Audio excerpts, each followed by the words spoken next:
Hey guys, welcome back to my channel. My name's Jessica Ward King, also known as the StigmaCrusher. And here at this channel we deal with issues of mental health and mental illness from my twin perspectives as a person with lived experience of bipolar 2 disorder, as well as a person with a PhD in experimental psychology. Sound like your jam? You are more than welcome here.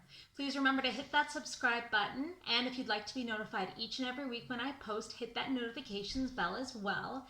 Remember to like if you like this kind of content and share widely. We would love to add more people to our community here at YouTube. So with that, let's start stigma crushing for this week. So if you're new here, you may not notice, but for the rest of you, you will see I am not in my typical space. I actually had to come to my parents' house for a medical test in their city, and so I am staying over at their place this weekend. And it seems like with this time of year as well, a perfect opportunity to talk about how mental illness and mental health is a family affair. You often find people saying that talking about their mental illness and their mental health with their family is fraught. And that can be true. There are a couple of reasons why. For example, one thing is that when someone is diagnosed with a mental illness, kind of the first couple of questions that come up are, well, what kind of influence does their genetics have on this disorder? AKA, who in the family has it? And B, well, what was their childhood like? Was there trauma? AKA, how was their parenting? And so parents and children can have a particularly fraught, relationship when it comes to mental health for some of these reasons.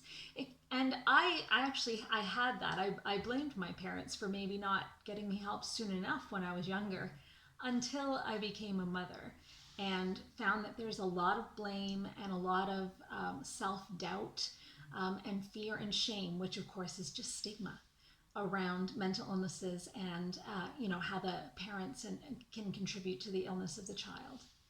So there can be things there that are fraught. There's also a long developmental history among people of their family of origin. And so folks that are in your family can have a lot to compare you to. They have a lot to say, well, you weren't like this before, and you became like this when you were a teenager, and well, this isn't how you should be, and this isn't how your brother or your sister or your cousin is. And so there's a lot of material there for comparison amongst the family. And that can be really damaging because one person's experiences or response to those experiences is completely different from another person's. And so you'll often hear folks, people talking about things that did happen in their childhood that they do link some of their troubles to. And, a parent or a sibling saying, well, I was there too and it didn't affect me. I don't even remember it. How could it be that traumatic for you? And so that can make it really difficult to relate to your family around your mental illness. There's also the feature that if you're living in a loving family of origin, that your parents and your siblings and your relatives want what's best for you, but don't always know how to express themselves appropriately or how to give you any help. And that can be a really powerless feeling. And so, they can get kind of cagey in terms of their responses to someone's distress, right? So they're seeing a child or a sibling or a loved one who is in distress and they're not quite sure what they can do for that person. It's a very powerless feeling, and it can bring some really strained relationships. Now, I'm very, very lucky. My family of origin is very supportive, but even so, I'm constantly asked, well, what can we do to support you better? They're seeing my pain, they're hearing about it, and they don't quite know what to do. And so my response is to try and be as open and honest as I possibly can with them. And sometimes all that they can do is just continue to listen and continue to be interested in my life and in how I'm doing, and not let the stigma get in the way of our relationship. Also to remember that I'm a person that has a mental disorder, a mental illness, But I am not that mental illness. So I never say I am bipolar or I am manic depressive. I say I have it, but there are a lot of other facets to my personality and my existence. And I like to be able to exercise those as well. And so I don't want to get into a situation where my family is trying not to burden me with troubles. I like to be able to be helpful as well. I like to be able to contribute to the family and to the my relationships with them. So that's something else to consider. It can be tempting to for family members to not want to burden you, but maybe explaining to them that you like to be a person and you like to be helpful could be really helpful for your relationship and kind of put you back onto an equal footing, because sometimes it can feel like you're that person, that patient who needs help, who needs to be supported all the time. And supporting others is a really good thing to be doing for your own mental health. I know for myself, when I was first diagnosed with depression at first and then later bipolar disorder, the response of my immediate family was, well, we don't have anybody in our family that struggles with those things. And as soon as I started to come out of my mental health closet and explain what my symptoms were like and describe my mental illness and reach out to family members, lo and behold, extended family members did describe depression, anxiety, people with ADHD in my family, with obsessive compulsive disorder, with even eating disorders. And this was a huge, mystery, a huge revelation to my family, to my parents, who thought that there was nobody. But in fact, it was just the stigma that kept people in their mental health closet. And as soon as I started to bust that stigma in the family, they came out of the woodwork. Now, we know that about 1 in 5 people will struggle with mental illness sometime in their lifetime. But there does seem to be, for a large majority of psychiatric disorders, there does seem to be some kind of genetic relationship to that disorder. And a lot of the disorders are intertwined. So, for example, if there's someone in your family with depression, chances are someone else might have anxiety. And so that's really interesting to know that, 1 in 5 of us will have a mental illness. So if there are 5 people in our family, chances are one of us will have it. The odds get slightly skewed by that genetic component, but in reality, that is a feature. So if you have even 5 people in your extended family, then chances are one of them will have a mental illness sometime in their lifetime. Chances are even greater. And so that's important to note. Another thing is that it's not only genetics that contribute to this. So if your family of origin, if you were adopted into that family, or you're in some way not genetically related, you have step parents, for example, or step brothers and sisters, the common experiences that you shared in your developmental history can also influence their developmental history and their mental health status. And so even folks you're not genetically related to in your family might share or the features that you have. And so you'll find that you might find people in your family who are struggling just like you are. And it's not a genetic relationship, but it's a relationship in terms of experiences that were had and behaviors that were learned. And here it's the holidays, and whatever holidays you celebrate, whether you celebrate them at all, you get those days off. And quite often with these days off, we are all drawn back to our families of origin or to our adopted families, even the friend-based families that we have. And conversations are had, and you may feel like there's pressure to put on a face, to be high functioning like I am myself. So to put on that face, to do all of the things that you need to do to have a Merry Christmas, a Happy Hanukkah, a good holiday, to eat all the food, to drink all the alcohol, to partake in all of the festivities. And that can be really difficult for people with mental illness. For example, if folks are struggling with substance abuse and they find themselves at a party or at family gatherings where alcohol or marijuana or cigarettes are used, and it's really difficult if you've always drunk in the past or always smoked in the past to say no, because then that will attract questions. If you struggle with disordered eating, or through your mania or depression or anxiety, are not able to eat like you used to, either you overeat or you undereat, or you simply don't have much appetite or the taste for food, that will also arouse suspicion. And so folks feel the pressure to eat or drink or whatever as they always have, so just so as not to arouse suspicion and start the conversation.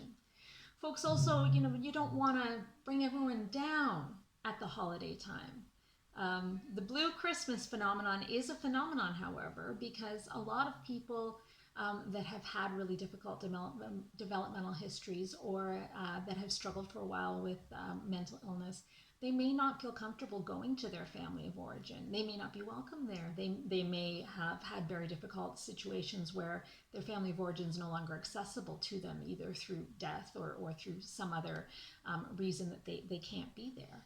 And so the phenomenon of the Blue Christmas, where people are left alone for the holidays, that, as you can imagine, makes everything much worse in some cases.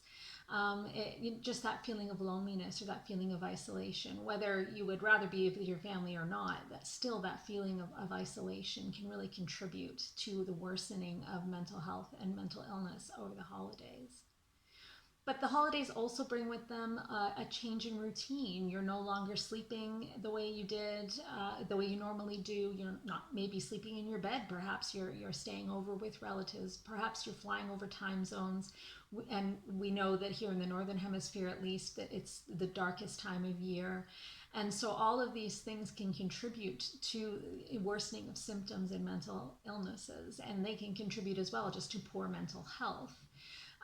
You will also find that if you're not going to work or to school like you typically do, if you're having to do childcare that you wouldn't typically have to do because the kids are home from school, for example, all of these things can disrupt the routine. And mental illness likes routine very, very much. And any disruption to it, even if it's a good disruption, so to say, can really make this time of year much worse for mental health and mental illness. So what do we do with families, and particularly at this time of year? What do we do? What do you do with them? Well, as I mentioned, for me, being as open and honest as I can with my family is helpful to me. It hasn't always been that way. As I mentioned, there was a time when I was much younger and before I was a mother myself that I blamed my parents for the way that my development went. I started to have symptoms of mental illness when I was about 15. And, there was this kind of sense that, well, I was doing well in school, I was getting the grades I needed to get, so was there really anything wrong? And, I have thought in the past, well, what if I was diagnosed earlier? Would it have helped in some way? But as I mentioned, I now realize all the pressures that are on a parent when a child is facing diagnosis with mental illness. You don't want to, in some cases, you don't want to have something attached to that child that may just be, normal development. So difficult adolescence or teenage girl stuff, as you kind of might put it for me.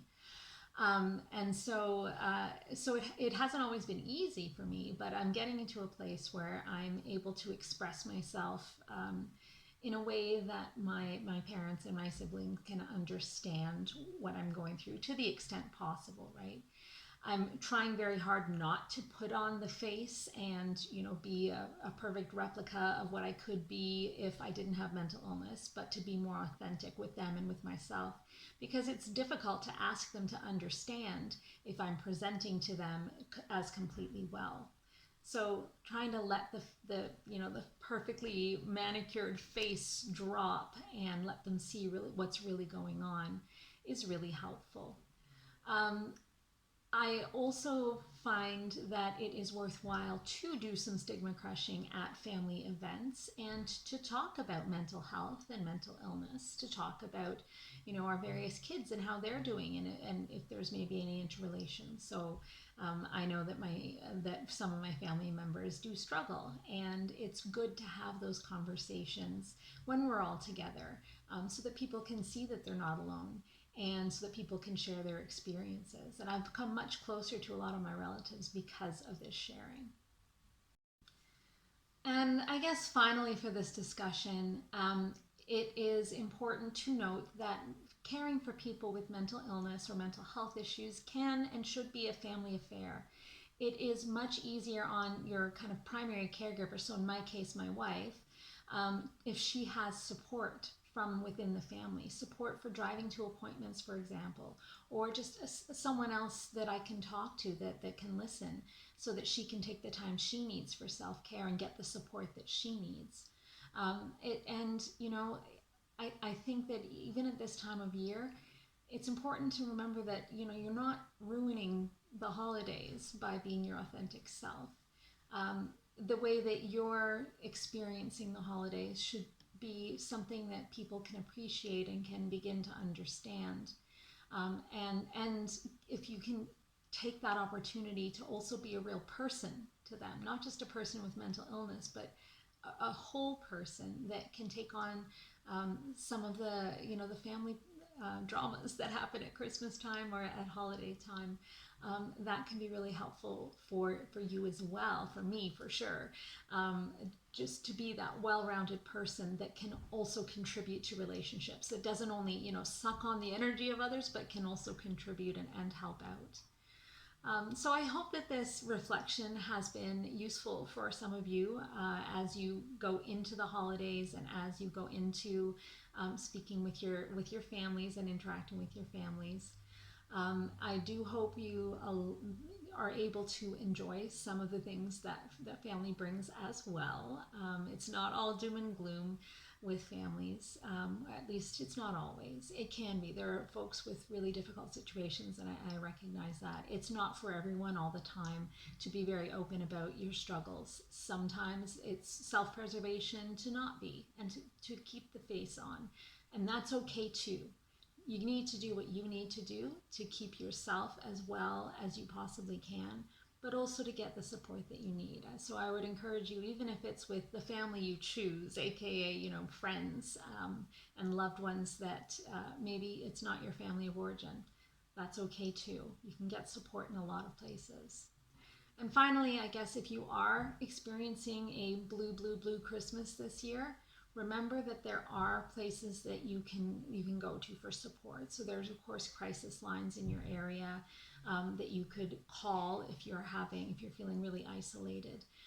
There are often peer groups that meet throughout the holidays that you're able to access. And of course, don't forget to reach out on virtual platforms to family members that are far away or to friends that are far away, so that you don't feel that sense of isolation. There's more than one way to get support and to enjoy the holidays.